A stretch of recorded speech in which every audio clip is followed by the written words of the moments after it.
Joseph's coat of many colors. A story of forgiveness. Hey there, Sunday school superstars.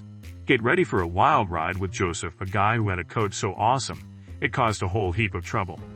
But don't worry, it all works out in the end with a big dose of forgiveness. Imagine a coat so bright, it can make a rainbow jealous. That was Joseph's coat, a gift from his dad, Jacob. It wasn't just any coat. It was a super-duper extra special coat of many colors. Joseph was surrounded by his brothers who weren't exactly thrilled about his new threads. They looked like they'd rather be eating broccoli than watching Joseph strut around in his sparkly coat. Can you blame them? Maybe a little. Jacob loved Joseph very much, and he showed it by giving him this amazing coat. It was like a walking, talking party, but this special treatment didn't sit well with Joseph's brothers. The brothers' faces were green with envy, like they'd just eaten a whole bag of sour apples. They glared at Joseph and his coat, wishing they had one just like it. Jealousy can be a tricky thing, can't it? It was chore time, and the brothers were stuck doing all the yucky jobs, like mucking out the sheep pen. Meanwhile, Joseph was prancing around in his coat, looking like he was having the time of his life. Ugh, look at him, one brother grumbled. He gets all the attention, and we get all the chores. They were definitely not happy campers. Their resentment was bubbling like a pot of overcooked stew. Suddenly, we see a quick flash of Joseph's dream, a field of wheat bowing down to him. Ooh, what could that mean? It's like a sneak peek into a super-secret movie trailer. In Joseph's dream, even his brothers and his dad were bowing down to him. It wasn't because he was being bossy, but more like a sign of something important to come. Dreams can be so weird, right? When Joseph told his brothers about his dream, they were furious. Bow down to you? They yelled. Never? They were already jealous, and this dream just added fuel to the fire. The brothers huddled together, whispering and plotting like a bunch of sneaky squirrels. We have to do something about this, one of them hissed. Oh, this doesn't sound good. They grabbed Joseph and threw him into a deep, dark pit. Thump, went Joseph. Don't worry, it wasn't a scary pit, more like a muddy timeout zone. To make matters worse, they took Joseph's beautiful coat and dipped it in animal blood. Ooh. It looked like a monster had sneezed all over it. Then, they went home and showed the bloody coat to their dad, Jacob. We found this, they said sadly. Do you think it's Joseph's? Jacob was heartbroken, thinking his favorite son was gone. Poor Joseph was sold into slavery and taken all the way to Egypt. It was a long and bumpy camel ride, but Joseph kept his chin up. He was sad, he was also a super-duper resourceful kid. Even though he was a slave, Joseph worked hard and always did his best. He was like a little sunshine, even in a tough situation. He was determined to make the best of it.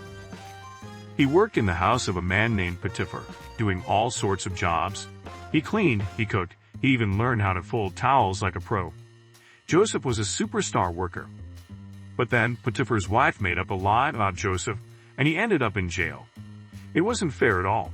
Sometimes, even when you do your best, bad things can still happen. Even in jail, Joseph didn't give up.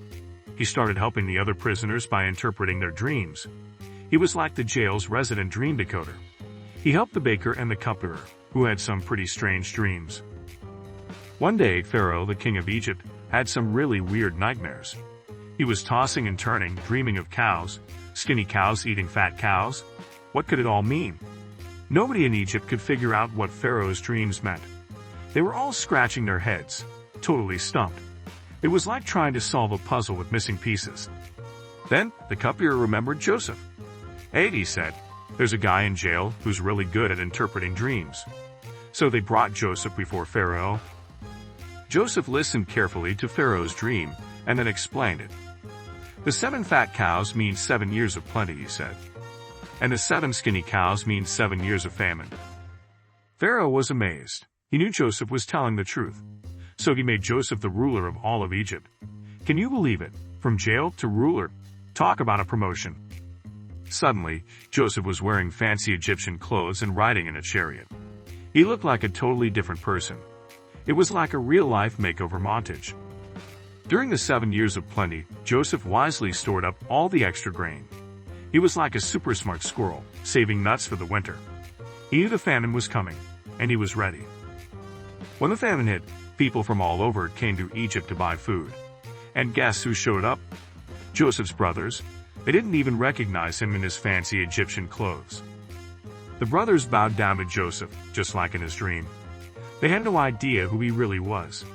It was like a scene from a surprise-filled movie. Joseph could have been angry and punished his brothers. But instead, he revealed himself to them. "I am Joseph, your brother," he said. The brothers were shocked. Joseph forgave his brothers for what they had done.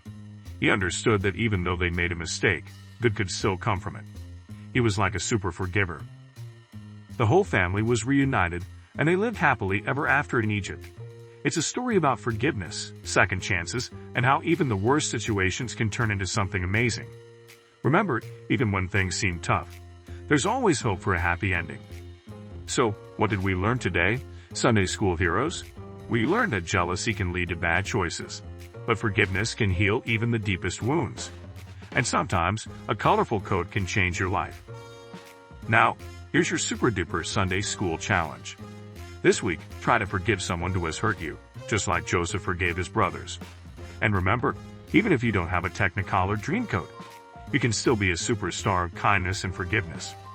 Share this video with your friends and family, and let's spread the message of forgiveness far and wide. Don't forget to subscribe for more awesome Bible stories. See you next time.